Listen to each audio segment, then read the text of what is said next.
My name is Daniel, and if you're hearing this, it means the sun has already gone down. That's dangerous. Night is when the earth wakes. Night is when the soil listens. Night is when the ground itself hunts. I know that sounds impossible. I know you're thinking I'm exaggerating for effect or trying to scare you, but I swear on everything I have left, everything I've lost, that what I'm about to tell you is real. There is something beneath the soil. It doesn't crawl on top of it, and it doesn't come from the skies. It moves under your feet, under your foundations, under your homes, under your beds. Beneath the surface of the earth, something ancient waits for contact. And when it feels the pressure of a foot or a hand or a knee pressing down into the dirt, it reacts in less than a breath. The soil opens, and it takes you. That's the first rule, the only rule that matters. After sunset, the ground must not be touched. When everything started, people didn't understand. How could they? You grow up thinking the ground is the safest place, solid, supporting, normal. Then one night, a farmer near the edge of town stepped outside to smoke. His wife said she heard him scream, short and strangled, like his breath was stolen from him. She ran out with a flashlight. There was no trace of him except a circle of freshly disturbed soil, smoothed over like something licked the earth clean. That was the first night, the first disappearance. The next night, it took 3 people. The night after that, 5. And by the end of the week, the whole town realized it wasn't animals, it wasn't sinkholes, it wasn't anything we had words for. The ground had become a hunting field, and anything touching it after sundown became prey. I still remember the first time I felt it for myself. It was a little past 7, sun barely gone. I was walking home from my aunt's place after helping her fix a broken generator. I stayed longer than I planned. I wasn't thinking, I wasn't careful. I didn't realize how dark it had gotten. Then I heard it under me, a rumbling, soft at first, like something brushing against the underside of the earth. I froze. My heartbeat felt louder than my footsteps. For a moment, I thought maybe it was a truck passing on the main road or distant thunder, but the vibration was right beneath my shoes. I could feel it rising through the soles, up my legs, shaking my knees. That's when the soil cracked. Not like a normal crack, not like dry dirt splitting. It opened the way a mouth opens. A thin line at first, then widening, pushing apart with a wet, grinding sound. The ground was shifting downward, inward, making space for something. I didn't wait to see what it was. I ran. I sprinted toward the closest thing, an overturned wheelbarrow leaning against someone's fence. I leaped onto it and balanced on the metal frame, panting, shaking all over. Beneath me, the ground stopped rumbling. The crack sealed shut. The soil went still. And that was the moment everyone truly understood the new rule. The ground was no longer safe. We adapted, humans always do, but our adaptations were desperate. People built platforms on rooftops and connected them with planks and scavenged scaffolding. Cars turned into sleeping pods, parked bumper to bumper so no one would have to step on the ground to move between them. Kids learned to play on the upper floors of abandoned houses.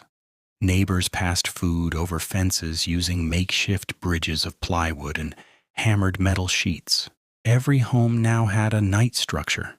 Some were simple, a table sitting on top of cinder blocks. Others were full elevated platforms, several feet high. Anything counted as long as it was off the soil. But the creatures under the earth changed their behavior too. They learned. Sometimes in the middle of the night, you'd hear them scraping around under your raised platform, brushing against the concrete foundations, testing the strength of your wood. If your house had any weakness at all, you'd wake up to the sound of boards snapping and someone falling, screaming, before the earth swallowed them. There was no rescue, no second chance. Once you were on the soil, it was over. You learned to sleep lightly after a few nights of that. As for the creatures, no one has ever seen one fully. Some people claim they saw shapes moving beneath the dirt, long and sinuous like roots that could bend. Others said the thing they glimpsed had too many limbs, or none at all, just a shifting mass pushing through the soil like hands pressing from underneath a thin blanket.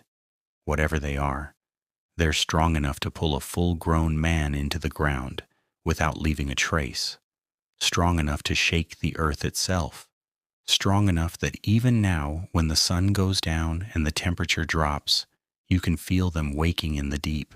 I've survived almost 2 years like this. 2 years of climbing from platform to platform. 2 years of never letting my foot touch the dirt at night. 2 years of listening to the whispers of movement underneath my floorboards after sunset. All of that would have continued. All of that would have been fine, but 3 nights ago something changed. It was around midnight when I heard a new sound. Not the usual scraping or shifting. This was something else. A low, muffled thump from below my raised bed. Repeated, steady, careful. I leaned over the edge and pressed my ear to the wooden platform. There was knocking, not random tapping, not animal movement, a rhythm. 3 slow knocks, a pause, 2 faster knocks, another pause, like it was calling for attention. I didn't respond. I lay completely still, barely breathing. The knocking went on for almost a full minute before stopping. Then silence returned, but I didn't sleep at all that night. The next night it happened again. Same pattern. 3 slow knocks, 2 fast knocks. This time something else followed. Something worse. A voice. It wasn't clear. It wasn't fully formed. It sounded like air vibrating through dirt. But it attempted a shape, a broken word. Something like down. At least that's what I thought. I told myself I was imagining it. Sleep deprivation, stress. But tonight, the truth revealed itself. Because tonight, right after the sun dipped and the creatures began to stir, I heard the knocking again. Closer. Louder. Directly beneath me. I froze, listening. 3 knocks. 2 knocks. Pause. Then the voice spoke again. This time it said my name. Daniel. Not perfect. Not human. The syllables stretched and warped like they were pushed through layers of mud, but it was unmistakably my name. Something down there knows me. Something down there has learned. I don't know how it can mimic voices. I don't know if it can see me through the soil, or feel my weight, or sense my presence by heat or heartbeat or breath, but it's calling for me, trying to lure me, trying to draw me down to the thing beneath. And tonight, that's not the worst part. The worst part is the sound I'm hearing right now as I speak this. Not knocking, digging.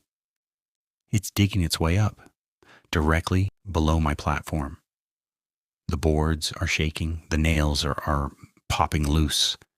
The whole structure is trembling under my feet. I can hear the soil shifting as something forces its way upward. I can see dust falling through the slats. I can hear my name again, clearer this time, shaped almost perfectly. Daniel, come. My legs feel numb. My hands are shaking so badly I can barely hold my phone. I don't know how much time I have left. The boards are cracking. The ground underneath is swelling upward like something is pushing against it. I don't think staying here will save me. I don't think jumping to the next platform will either. Whatever is down there isn't waiting for me to touch the ground anymore. It's coming for me. And if it breaks through the floor completely, platforms won't matter. Cars won't matter. Rooftops won't matter. There will be nowhere left to hide. It found a way around the rule. It found a way up. The boards are splitting. The soil is rising. I can see the first corner lifting. If you're out there, if you still live where the sun sets and the ground sleeps, listen to me carefully. Do not touch the earth. Do not trust the silence. Do not ignore the knocking. Because one night, sooner than you think, the thing beneath the soil will whisper your name too.